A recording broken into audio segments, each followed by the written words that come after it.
Hello friends, मैं सब doctor शिखा। आपका बहुत स्वागत है मेरे यूट्यूब चैनल में। फ्रेंड्स, इससे पहले वाले वीडियो में मैंने आपको अस्थमा के बारे में बताया था।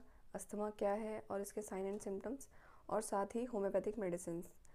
बट आज के इस वीडियो में मैं आपको अस्थमा के बारे में कुछ ऐसी खाने पीने की चीज़ों के बारे में बताने जा रही हूँ जो आपको पता होना चाहिए। जिसको भी अस्थमा है उनको ये पता होना चाहिए कि उनको क्या खाना है और क्या अवॉइड करना है। तो ये बहुत इंपॉर्टेंट चीज़ होती है कि आप मेडिसिन के साथ साथ इस चीज़ का भी ध्यान रखें कि आपको किस चीज़ों से दूर रहना है और क्या चीज़ें खानी है जिससे आपके सिम्टम्स एग्रवेट ना हो। फ्रेंड्स, क्योंकि मैं एक डाइटिशियन भी हूँ, इसलिए मुझे ऐसा ज़रूरी लगा कि आपको हर बीमारी के साथ साथ उसकी मेडिसिन के साथ साथ आपको घर में जो आपके मौजूद होते हैं खाने पीने की चीज़ें या डेली डाइट जो मौजूद होती है उसके साथ साथ आपको मेडिसिन के साथ साथ ये भी ज़रूरी है जानना कि आपको क्या लेना चाहिए और क्या अवॉइड करना चाहिए। इस बारे में मैं आपको इस वीडियो में बताना चाह रही हूँ और आप इस वीडियो को पूरा देखिए। आपके लिए बहुत अच्छी और बहुत नॉलेजेबल इन्फॉर्मेशन है इस वीडियो में। फ्रेंड्स, सबसे पहले जानते हैं आपको क्या अवॉइड करना है। जो चीज़ें नहीं खानी है उसके बारे में जानते हैं। तो सबसे पहले आपको जितनी भी ग्रीजी चीज़ें होती हैं, जैसे कि चिकनाई वाली जो भी चीज़ें होती हैं, तेल, घी, मक्खन, ऐसी चीज़ों से आपको दूर रहना है। होता क्या है, अगर आप ऐसी चीज़ें ज़्यादा कंज्यूम करते हैं तो आपका जो म्यूकस फॉर्मेशन है वो बहुत ज़्यादा अमाउंट में बनने लगेगा। आपका जो बलगम है अंदर जो बन रहा है एल्वियोलाइज में, आपके लंग्स में, वो बहुत ज़्यादा अमाउंट में सिक्रीट होने लग जाएगा। और वही आपका अस्थमा में मेन जो कॉज होता है वो मैटर करता है कि आपका फ्लैग जितनी जल्दी और जितनी तेज़ी से बनेगा उतना ही आपको सांस लेने में दिक्कत होगी। और फिर उसका रिज़ल्ट ये होता है कि आपको नींद नहीं आती है या खांसी होती है या अस्थमा का अटैक जल्दी जल्दी बढ़ते हैं। तो हमें उस चीज़ से दूर रहना है। तो बहुत ज़रूरी है कि आप इस तरह के खाने से बचें। दूसरा आता है, जितने भी फास्ट फूड्स हैं उससे बचें, क्योंकि उसमें बहुत सारे ऐसे केमिकल्स भी डाले जाते हैं जो टेस्ट एनहेंस करते हैं, तो वो बहुत ज़्यादा हार्मफुल होते हैं। वो ही एक बहुत बड़ा रीज़न होते हैं। कैंसर कॉजिंग एजेंट्स भी उसमें डले होते हैं। तो ऐसे फूड से दूर रहना चाहिए। और इसमें मैदा भी होता है। मैदा के साथ साथ जो हाई ग्रेवी फूड्स होते हैं जिसमें बहुत ज़्यादा ग्रेवी होती है, तो ग्रेवी के साथ साथ वो उसमें बहुत ज़्यादा बटर और ये चिकनाई वाली चीज़ें उसमें डालते हैं। तो इन सब चीज़ों से आपको दूर रहना है। सेकंड आता है आपका फ्रूट्स। फ्रूट्स में आपको क्या नहीं खाना चाहिए। फ्रूट्स में आपको बनाना, केला नहीं खाना चाहिए, क्योंकि वो केला जो होता है उसकी जो क्वालिटी होती है, हैवीनेस होती है उसमें, और म्यूकस प्रोडक्शन में वो भी बहुत ज़्यादा एनहेंस करता है म्यूकस को। तो केला आपको नहीं खाना चाहिए। और तीसरा आता है आपका दही।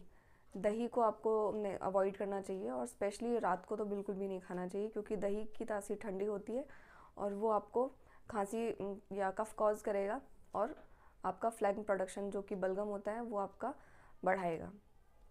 इसी के साथ साथ जो ऑयली फूड्स होते हैं, जैसे कि जो डीप फ्राइड्स होते हैं, डीप फ्राई में जो बहुत ज़्यादा तेल में बिल्कुल नहा के आते हैं, इस तरह से आप कह लीजिए, जैसे कि समोसा हो गया, कचौड़ी, पकौड़े, ये बहुत ज़्यादा तेल को अपने अंदर एब्जॉर्ब कर लेते हैं।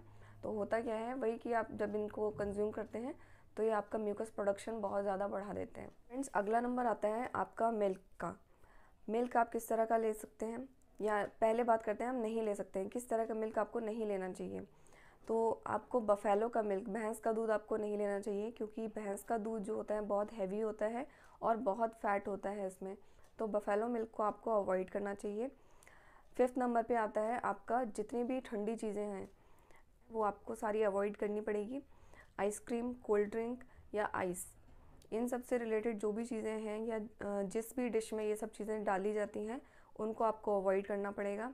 नहीं तो आपको चांसेस है कि अस्थमा का अटैक आ सकता है। बहुत सारे लोगों को ये सब चीज़ें खाने से भी अस्थमा का अटैक आ जाता है। तो बहुत ज़्यादा ज़रूरी है कि इन सब जो भी आपको इस तरह की चीज़ें कॉज करती हैं, कॉजेटिव एजेंट अगर आपके साथ में है और आप मेडिसिन ले रहे हैं, लेकिन इन सब चीज़ों को भी अगर आप खा रहे हैं तो आपकी प्रॉब्लम नहीं ठीक होगी। तो बहुत ज़रूरी है कि मेडिसिन के साथ साथ आपको इन सब चीज़ों पे भी गौर करना पड़ेगा और ये चीज़ों को अवॉइड करना पड़ेगा। फ्रेंड्स, अगला नंबर आता है आपका खाना। जो भी अगर आप खाना खाते हैं कोशिश कीजिए वो आपको लेट नाइट ना खाना पड़े। खाने को जितना जल्दी हो सके शाम के टाइम पे ही खा लीजिए। 7 या 8 बजे के आसपास खा सकते हैं आप खाना, लेकिन इससे ज़्यादा लेट ना करें। फ्रेंड्स, अब बात कर लेते हैं कि आपको क्या खाना चाहिए, किस तरह का आपको खाना खाना चाहिए जो आपका म्यूकस प्रोडक्शन में हेल्प ना करे और आपका जो बलगम बनने की प्रवृत्ति है उसको बहुत स्लो कर दे या ना के बराबर बनने दे। तो सबसे पहले शुरुआत करते हैं विटामिन डी से। आपको ऐसी चीज़ें खानी चाहिए जिसमें विटामिन डी ज़्यादा होता है। देखिए मिल्क में भी विटामिन डी होता है, और ये धूप में सूरज की जो किरणें होती हैं उसमें भी विटामिन डी होता है। सूरज में की धूप में आपको बैठना चाहिए। और इसके अलावा आपको विटामिन डी बहुत सारी वेजिटेबल्स में भी मिलता है, वो आपको लेनी चाहिए। और इसी के साथ साथ आपको एग्स भी लेने चाहिए, उसमें भी प्रोटीन और विटामिन डी का कंटेंट्स होते हैं। तो इसके बाद बात कर लेते हैं आपको मिल्क किस तरह का लेना चाहिए। सबसे पहले शुरू करते हैं मिल्क से। तो मिल्क आपको हमेशा या तो गाय का लीजिए या फिर गोट का मिल्क ले सकते हैं, गाय या फिर बकरी का मिल्क ले सकते हैं, क्योंकि बहुत लाइट वेट होते हैं और इसमें मेडिसिनल प्रॉपर्टीज़ भी होती हैं। इस दो तरह के जो मिल्क होते हैं इनमें मेडिसिनल प्रॉपर्टीज़ होती हैं और बहुत अच्छे माने जाते हैं। सो कहीं कहीं ये भी बोला जाता है कि मिल्क जो होता है वो बलगम को बढ़ाने का काम करता है। तो हम इसकी क्वालिटी को चेंज करके यूज़ करेंगे। आपको क्या करना है कि मिल्क आप चाहे गाय का लें चाहे आप बकरी का दूध लें, तो उसमें आप क्या कर सकते हैं, या तो अदरक को कूट के आप उसमें मिक्स करके वो पी सकते हैं, या फिर अगर आपके पास अदरक नहीं है या तो फिर उसकी जगह पर आप सौंठ का यूज़ कर सकते हैं। सौंठ का पाउडर बना लें और उसको उसमें मिक्स करके वो बॉईल करके आप पी सकते हैं। इससे आपका टेस्ट भी आपको बहुत अच्छा लगेगा, और जो अदरक और सौंठ की जो आपकी तासीर है उसकी क्वालिटी है वो गर्म होती है, तो आपका जो फ्लैम प्रोडक्शन होगा उसको नहीं बनने देगी।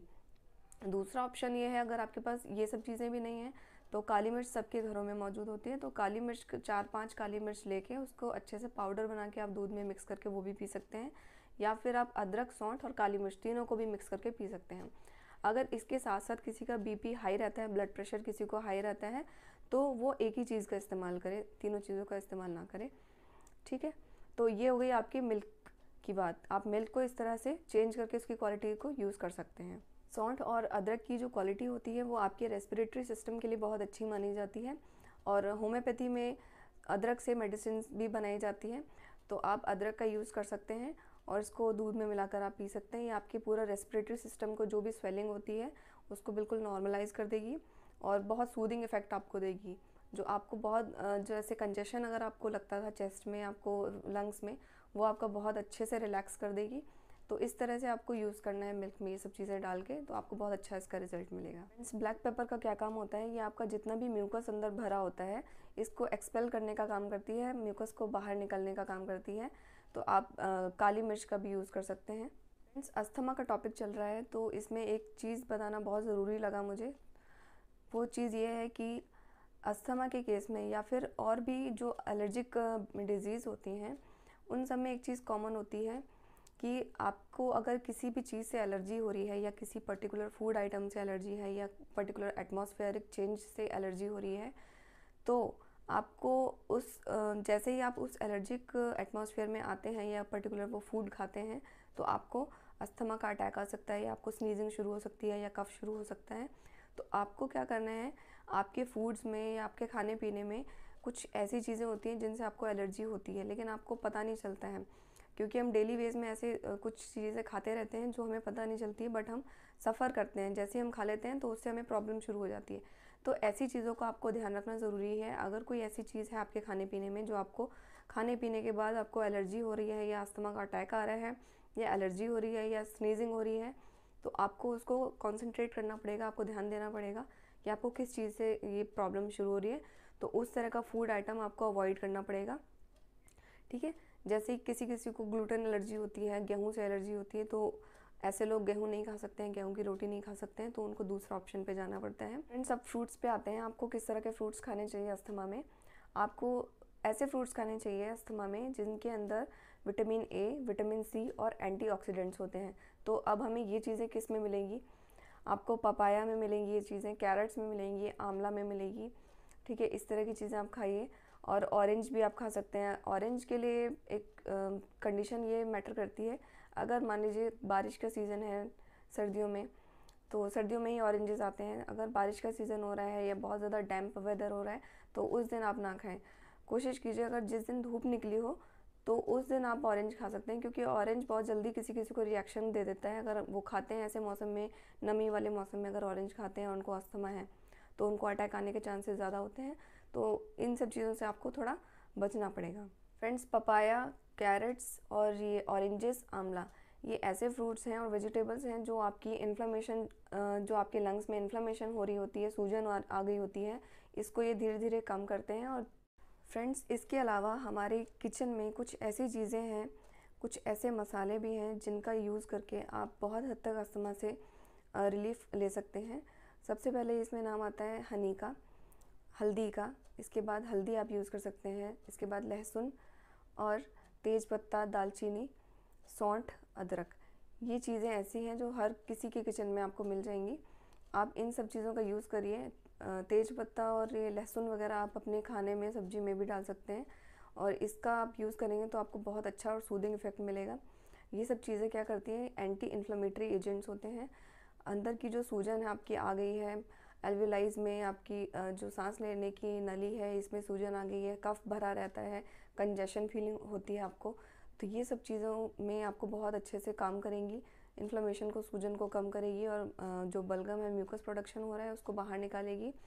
तो आप इसका कैसे यूज़ कर सकते हैं, जैसे अगर आप खाली पेट सुबह उठ रहे हैं तो खाली पेट आपको 2 लहसुन की जो पीस होते हैं उसको आप पीस के भी आप ले सकते हैं। क्या करना है आपको, उसको लहसुन को पीस लेना है, या फिर आप साबुत खा सकते हैं, तो आपको उसको होल भी खा सकते हैं।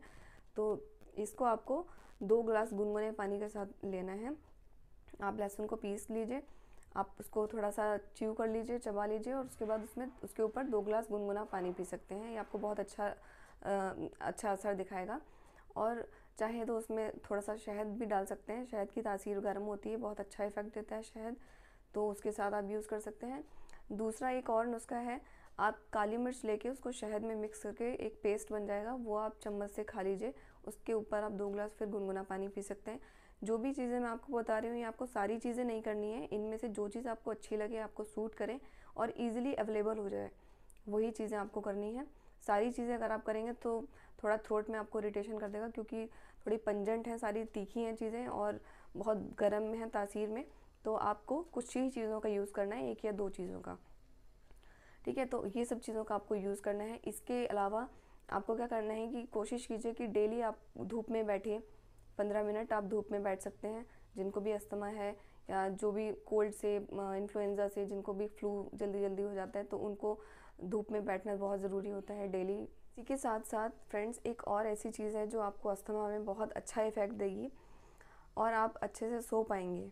तो आपको क्या करना है, डेली आपको रात को सोने से पहले आधा घंटा पहले या 15 मिनट पहले, जब भी आप बेड पर सोने के लिए जाते हैं उससे 15 मिनट पहले आपको स्टीम लेनी है। आपको 10 मिनट तक या 5 मिनट तक अच्छे से स्टीम लेनी है। आप उस स्टीम में, आपको स्टीम के जो पानी रहेगा उसमें आप या तो अदरक को कूट के डाल सकते हैं, या फिर उसमें विक्स भी मिला सकते हैं, और एक आपका इजी ब्रीथ करके कैप्सूल आता है, आप उसको भी डाल के स्टीम ले सकते हैं। कंजेशन जितना भी अगर आपको होगा वो उससे सारा रिलीफ आपको आ जाएगा। तो ये चीज़ें आपको करनी है। स्टीम लेनी है आपको रात को सोने से पहले 5 से 7 मिनट तक डेली। तो स्टीम आपका क्या करेगी, जो भी कंजेशन है, जितना भी आपका चेस्ट में कंजेशन होता है, वो बिल्कुल रिलैक्स कर देगी और आपको अच्छे से नींद आएगी। तो ये बहुत ज़रूरी है रात को अच्छे से सोना। अगर आपको नींद अच्छे से नहीं आती है अस्थमा की वजह से, कंजेशन की वजह से, या अस्थमा अटैक पड़ता है रात को, सोने से आप सोते सोते उठ जाते हैं, तो ये आपके लिए बहुत अच्छा काम करेगी। स्टीम लेते वक्त आपको नॉस्ट्रिल से भी सांस लेनी है और आपको मुंह से भी सांस लेनी है। इससे क्या होगा कि आपके नॉस्ट्रिल्स के थ्रू गर्म एयर, जो हॉट एयर होती है, वो आपकी अंदर जाएगी, चेस्ट में जाएगी और आपके चेस्ट को रिलैक्स करेगी। दोनों आप माउथ से भी और नॉस्ट्रिल से, दोनों से ही ब्रीथ कीजिए, तो वो आपका स्टीम का बहुत अच्छा एक प्रोसेस होता है। फ्रेंड्स, लास्ट में आपको एक्सरसाइज और कुछ योगा के बारे में बताना चाहती हूँ। सबसे अच्छे योगा अस्थमा के लिए होते हैं कपालभाति और अनुलोम विलोम। कपालभाति एक ऐसा योगा है जो आपको हेड टू टो तक, जो भी अगर प्रॉब्लम होती है, आपको बहुत सारी बीमारियों में बहुत अच्छा इफेक्ट देखने को मिले हैं कपालभाति योगा के, और अनुलोम विलोम साथ में ही इसके भी बहुत अच्छे रिजल्ट देखने को मिले। तो आप डेली इन दोनों योगा को 15-15 मिनट अपना डेली रूटीन में कीजिए। 15 मिनट बहुत ज़्यादा नहीं होते हैं, बट अस्थमा का जब अटैक आता है तो बहुत सारे लोगों को बहुत परेशानी का सामना करना पड़ता है, हॉस्पिटलाइजेशन की ज़रूरत पड़ जाती है। तो वो सिचुएशन आने से पहले आप डेली अगर ये सब चीज़ों को फॉलो करेंगे अपनी लाइफ में, तो आपको हॉस्पिटलाइज होने की ज़रूरत नहीं पड़ेगी। और बहुत हद तक आप अपना अस्थमा होम्योपैथिक मेडिसिन से, और ये जो चीज़ें मैंने आपको डाइट और रेजिम का आज जो आपको मैंने बताया है, नॉलेज दी है, ये सब चीज़ें अगर आप फॉलो करेंगे तो बहुत हद तक आपको फ़ायदा मिलेगा और अस्थमा आपका पूरी तरह से ठीक हो जाएगा। सो फ्रेंड्स, अगर आपको मेरा वीडियो अच्छा लगा तो आप मुझे सपोर्ट कर सकते हैं, मेरे चैनल को लाइक कीजिए और अपने जितने भी आपके रिश्तेदार हैं, फ्रेंड्स हैं, उनके साथ शेयर कीजिए। जिसको भी इसकी ज़रूरत है उनके साथ ज़रूर शेयर कीजिए, क्या पता ये वीडियो किसी के कितना काम आ जाए। तो बहुत सारे लोगों को बहुत सारी चीज़ें नहीं पता होती हैं कि इनको क्या खाना चाहिए, क्या नहीं खाना चाहिए, किस तरह से रहना चाहिए अस्थमा में। तो बहुत सारे लोगों को ये वीडियो बहुत बेनिफिशियल हो सकता है उन सब के लिए। तो आप ज़रूर से इसको शेयर कीजिए और मुझे सपोर्ट कीजिए। और बाकी मैं आपको एक और अच्छे नए वीडियो के साथ मिलती हूँ। तब तक के लिए be fit, be healthy and be happy. Bye.